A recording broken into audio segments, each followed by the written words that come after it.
Psychopaths poison dogs every year. In New York City, this has been a constant problem, it seems, and you'll see pictures on the internet of, like, watch out, because people are using food to try and poison dogs just because they don't like dogs, or their dog shit on their property and they're sick in the head, so they want to harm the dogs. And don't think this can't happen to your dog. It can. It can happen to anybody's dog. So we're going to use the three things that seem to be the most common for the psychopath to use to harm a dog. And the first thing that we're going to use to teach Brewster, we're talking about Brewster because he goes for stuff on the street. I wouldn't feel good if I didn't go over this with the dog. And so I go over this with dogs when they come here.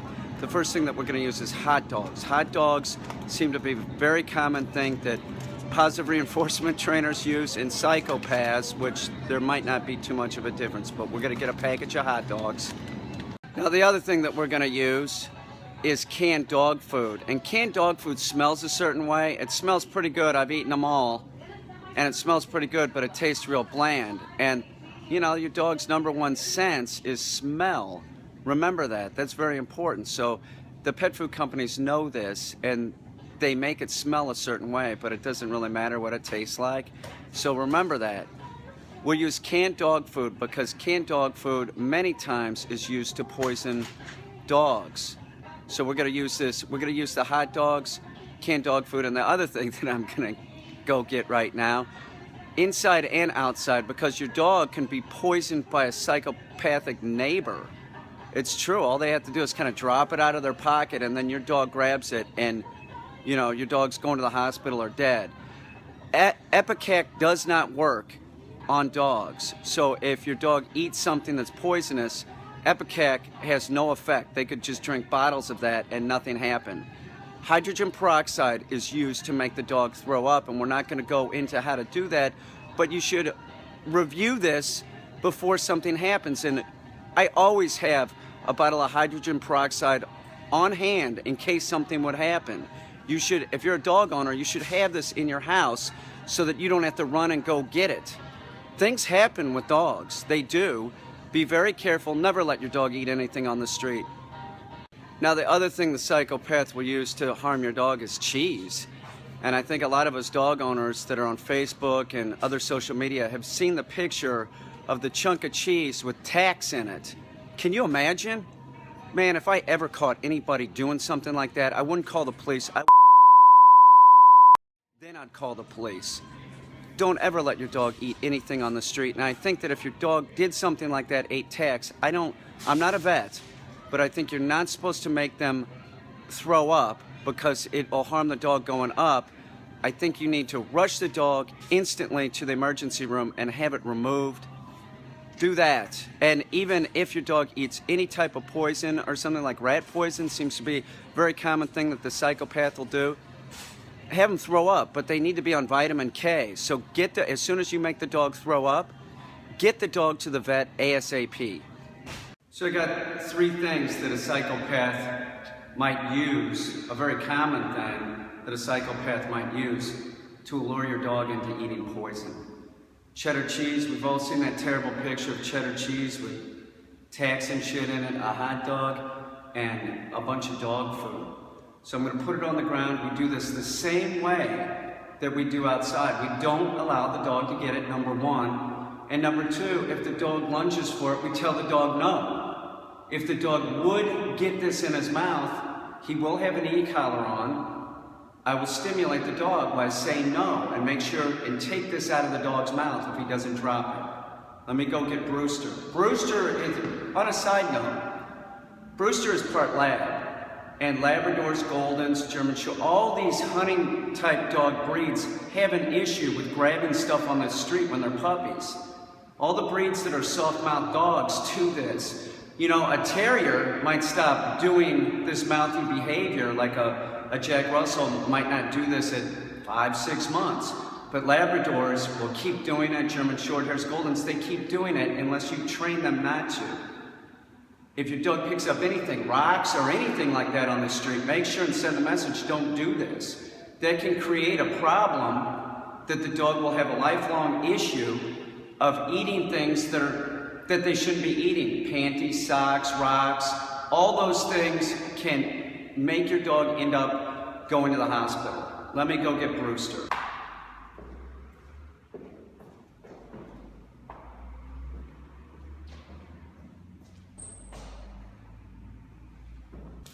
Okay, I have Brewster with me. I have an e-collar on him. I have the e-collar set to 15. That's right where a human being can feel it. And if he would lunge for it, I might use, a couple of times during the session, I might use the e-collar. You don't want to overuse the e-collar. And you also want to use it in conjunction with the collar correction. You want to make the timing of the collar correction, meaning not the e-collar and the e-collar together, along with the word no. But we're not going to overuse this, and if for any reason he would get food in his mouth, I have it so that I can dial it up. If I need to dial it up, usually I lock it so that it'll just stay on the set number. But in this case, we want to make sure and send the message, don't ever pick up any food. I might dial it up to like a low 20, something like that, like 23, 24. We want to send the message to the dog, don't ever take anything off the street or in a building without permission. Remember, rat poison a lot of times is in a building, and dogs go after rat poison. Cats do not. Cats don't give a shit and they won't touch it, but a dog, they'll eat it. Take your dog into the hospital or the doctor right away. Try and get the dog to throw it up, and then take the dog right to the doctor ASAP. Heel.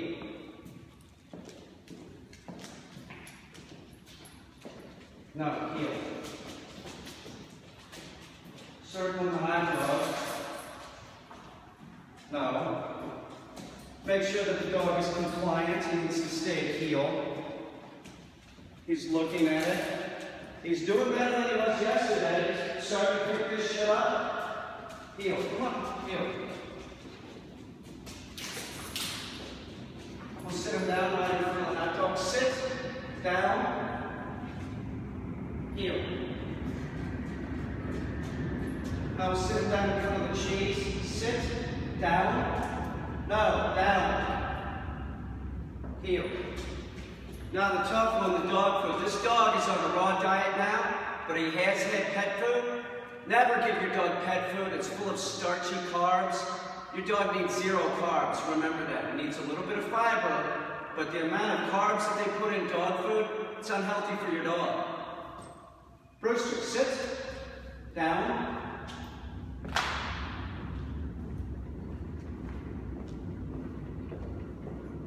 No. No. I just used the vibration. I didn't stimulate. I used the vibrating mode on the collar, along with the word no. He can sniff it, but he's not supposed to move. If he would move and go for it, I would probably use stimulation and not the vibration by saying no. Heel. Now we'll put it by the cheese. Brewster, whoa. No. He's excited because of the food, so he's not really performing well. That's okay. Brewster, whoa. No. Whoa.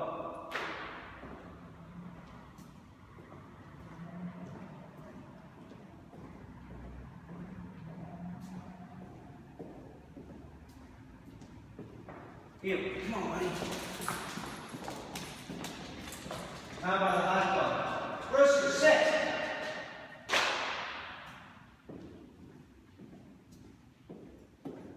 You're a good boy. Just because I say good boy doesn't mean that you go eat the hot dog. Heel. Come on. Come on, buddy. Brewster, sit.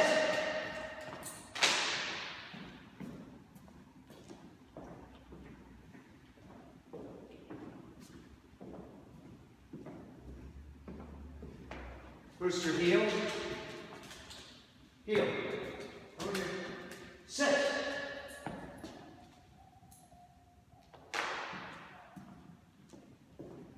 No! Just a verbal correction there. No. It's conditioned improperly. Heel. Sit. Heel. Sit. Heel. Sit. Heel. Sit. Heel. Whoa.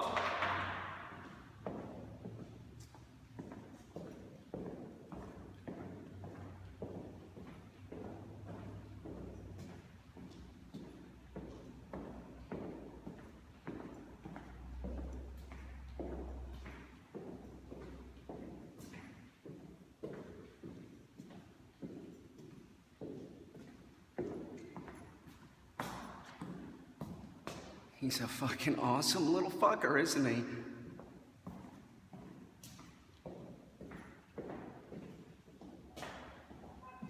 Whoa. Heel. Whoa.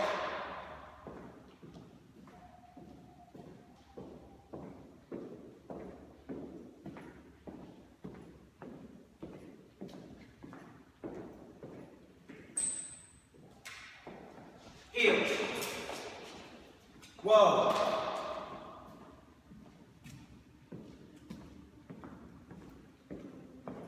It's between the dog food and the cheese. Brewster, heel. Now, when Brewster goes back, the owners really need to watch him on the street. We've instilled this into the dog. We're working with the dog until he goes back, making sure that the dog knows this will not be acceptable. If the owner starts screwing up and just like giving the dog a bunch of leash and letting the dog sniff on the street, track, that's what he's been doing. He was tracking, and that's probably how they started. Heel. No, heel. Sit. If you let your dog track like that, it's sniffing for something. It doesn't need to be sniffing. It doesn't need to be sniffing for anything. It doesn't. Even my hunting dog, my GSP, the only time I allow it to do that is when I give him the hunt him up command. And when I give him the hunt him up command, he's not with his nose to the ground all the time. It should be up and trying to smell things from a distance. Do you understand? I want the dog to catch the scent in a scent cone in the air, not on the ground. Tracking is inappropriate for your house dog, and even with an upland game dog, we don't want the dog having its nose to the ground. There's no reason for it. Make sure that your dog keeps its head up. If it's putting its head down, give it a correction and say no. It's an awesome little dog.